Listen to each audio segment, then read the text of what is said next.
al bu kişiye. Bu kişi iş tapıb işləyir də. İş tapılmır ama iş yoktu da Bakıda. Ya işleme istemişsin, işleme istemişsiniz.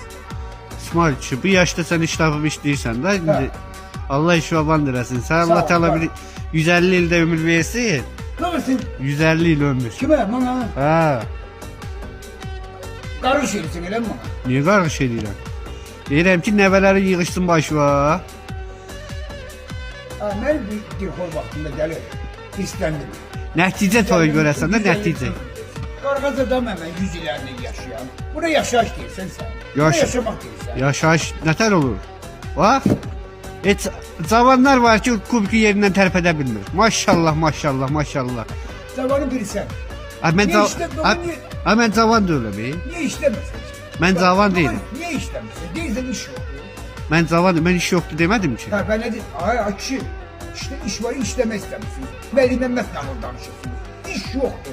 Asıl bir şey aktarırsınız. Müftü olsun. Özünüzü işe vermek istemişsiniz. Peki de yalan değilim.